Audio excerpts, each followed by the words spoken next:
नमस्कार दोस्तों, आप सभी का बहुत बहुत स्वागत है आपके अपने यूट्यूब चैनल बनर्स एजुकेशन पॉइंट पर।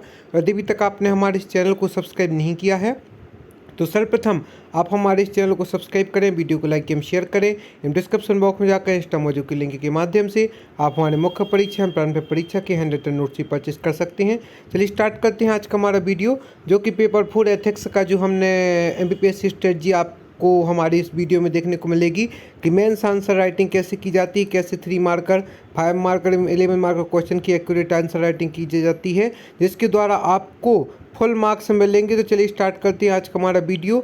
3 मार्कर प्रश्नों से श्रृंखला को प्रारंभ करते हैं और आपको बताते हैं अभी तक आपने हमारे नोट्स परचेस नहीं किए हैं तो सर्वप्रथम आप हमारे हैंड रिटन नोट्स परचेस करें। डिस्क्रिप्शन बॉक्स में जाकर इंस्टा मौजूद की लिंक या जो हमारा कॉन्टैक्ट नंबर है 7067923410 पर संपर्क करके आप हमारे नोट्स परचेस कर सकते हैं।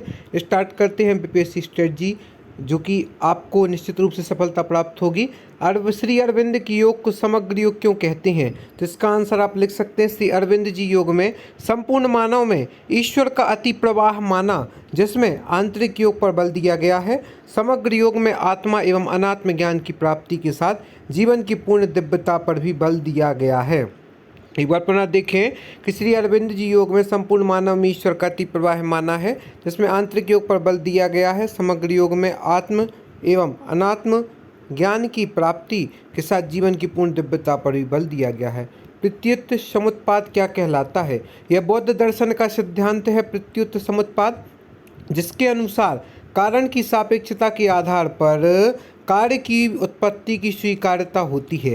जो प्रत्युत समुत्पाद है बौद्ध दर्शन का सिद्धांत है और जिसके अनुसार कारण की सापेक्षता के आधार पर कार्य की उत्पत्ति की स्वीकार्यता होती है। प्रारब्ध कर्म किसे कहते हैं?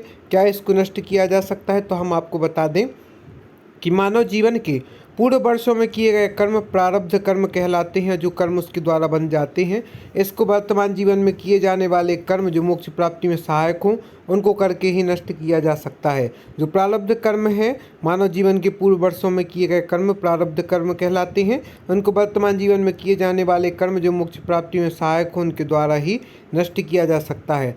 नव्य वेदांत क्या है? कोई एक नव्य वेदांतिक दार्शनिक का नाम लिखें। वह दर्शन जो वेदांत दर्शन को मानते हैं, जगत को वास्तविक मानते हैं, शंकर की तरह मिथ्या नहीं मानते, नव्य वेदांत कहलाते हैं। नव्य वेदांतिक दार्शनिक जो है स्वामी विवेकानंद जी, श्री अरविंद जी हैं। अपना हम आपको बता दें कि चारवाक दर्शन के सकारात्मक बिंदु लिखें। तो पहला जो चारवाक दर्शन के बारे में आपने पढ़ा होगा, हमारे नोट्स में भी इनमें डिटेल से दिया गया है। तो पहला जो चारवाक दर्शन के सकारात्मक बिंदु में देखें, यह दर्शन इहलोकवादी है, पारलौकिक नहीं है, इसको सकारात्मक बिंदु है। दूसरा, आडंबर खर्च आदि का इसमें पुरजोर मात्रा में विरोध किया गया है, चारवाक दर्शन का सकारात्मक बिंदु है। और तीसरा है यथार्थवादी तात्विक विचारधारा का समर्थन करता है। तो पहला यह दर्शन इहलोकवादी है, पारलौकिक नहीं है। दूसरा, आडंबर खर्च आदि का विरोध करता है। और तीसरा, यथार्थवादी तार्किक विचारधारा का समर्थन करता है। चारवाक दर्शन के सकारात्मक बिंदु है। इसके बाद हम आपको बताते हैं विभेद क्या है, इसकी विशेषताएं लिखें। पूर्वाग्रह से ग्रस्त होकर किसी व्यक्ति, समुदाय, प्राणी के मध्य भेदभाव ही विभेद कहलाता है। इसकी विशेषता है, पहला है संवेग युक्त, दूसरा विवेकहीन और तीसरा है वास्तविकता से संबंध नहीं। तो जो पूर्वाग्रह से ग्रस्त होकर किसी व्यक्ति, समुदाय, प्राणी के मध्य भेदभाव ही विभेद कहलाता है। जातिगत विभेद भी देखे जाते हैं, लिंगाधारित विभेद भी प्रमुख रूप से देखे जाते हैं। तो इसकी विशेषता संवेगयुक्त, दूसरा है विवेकहीन, तीसरा है वास्तविकता से संबंध नहीं। सांवेगिक बुद्धि के संदर्भ में डेनियल गोलमैन की 5 योग्यताएं बताइए। ऐसे कई प्रश्न आपसे पूछे जाएंगे जिनका आपको अपनी तर्क क्षमता एवं व्यवस्थित रूप से आंसर देना होगा। उसके लिए आप हमारे हैंड रिटन नोट्स परचेस कर सकते हैं। सांवेगिक बुद्धि के संदर्भ में डेनियल गोलमैन की 5 योग्यताओं में सबसे पहली है आत्म जागरूकता।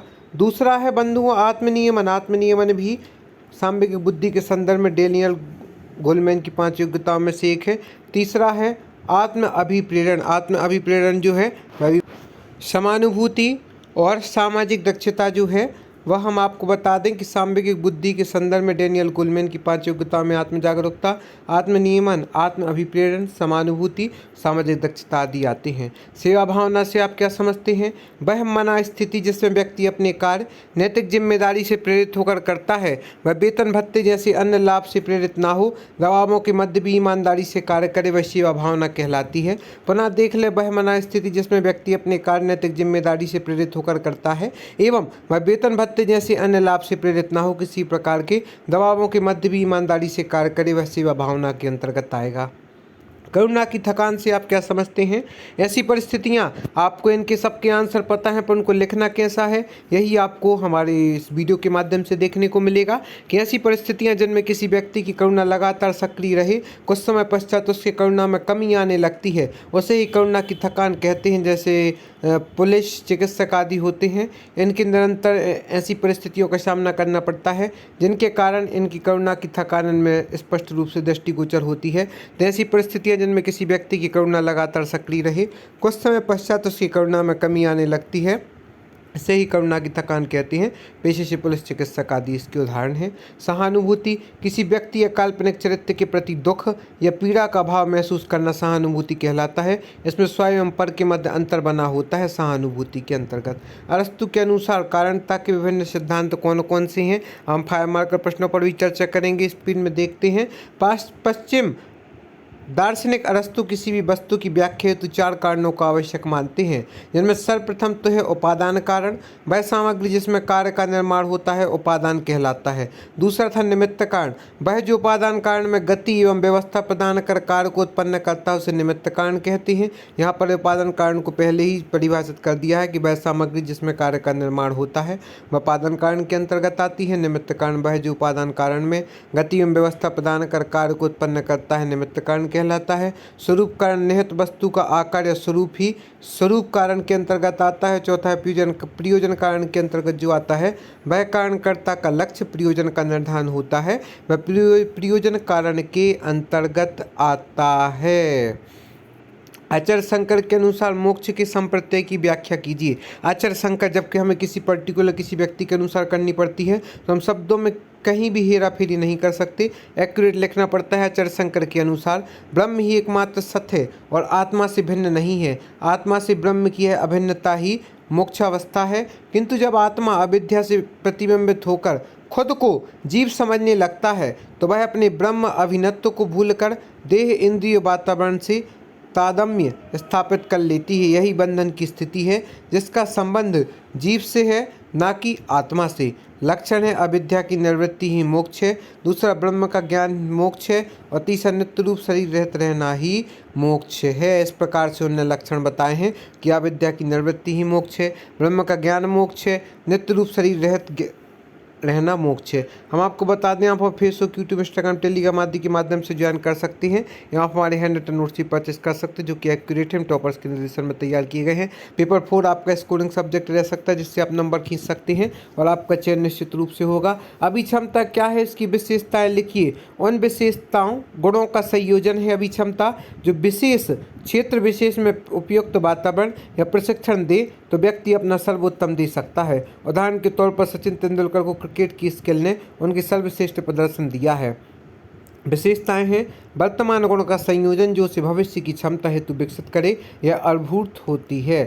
तीसरा है अभिक्षमता की रुचि से विशिष्ट संबंध है, योग्यता को विकसित करती है, या जन्मजात एवं अर्जित दोनों हो सकती है। हम आपको अभिक्षमता के बारे में बता दिया। हम बात करते हैं निष्पक्षता एवं असमर्कवादिता की आवश्यकता क्यों है। बिना किसी पूर्वाग्रह के वस्तुनिष्ठ आधार पर निर्णय करना एवं किसी राजनीतिक दल या संगठन के प्रति व्यक्तिगत निष्ठा न रखते हुए अपने कर्तव्य को पूर्ण करना निष्पक्षता एवं असमर्थकवादिता की श्रेणी में आता है। शासन प्रशासन के प्रतिनिधि विभिन्न जाति, धर्म, लिंग, व्यवसाय के इकाइयों से संबंध होते हैं, वे समाज के विकास के लिए कार्य करते हैं। अतः प्राकृतिक न्याय को संदर्भित करने एवं समाज के सभी वर्गों के हितों को ध्यान में रखने के लिए सिविल सेवक एवं लोक सेवकों के इन गुणों की आवश्यकता होती है। हम आपको बता दें, अब यहाँ पर जो है 11 मार्कर प्रश्नों पर चर्चा होगी, उन पर भी हम समय रहते आपके लिए अच्छे से अच्छा कंटेंट उपलब्ध कराएंगे। और आप इसी तरह हमारे यूट्यूब चैनल पर बने रहे किस प्रकार से 3 मार्कर 5 मार्कर के आंसर देना है। आज के इस वीडियो हमने मेंस आंसर राइटिंग पर चर्चा की। आगे के समय में भी हम आपके लिए इंपॉर्टेंट कंटेंट उपलब्ध कराएंगे, लेकिन आप बने रहें और निश्चित रूप से हमारे नोट से परचेस करें ताकि आप 100% सफलता को प्राप्त कर सकें। आप सभी को बहुत बहुत धन्यवाद दोस्तों।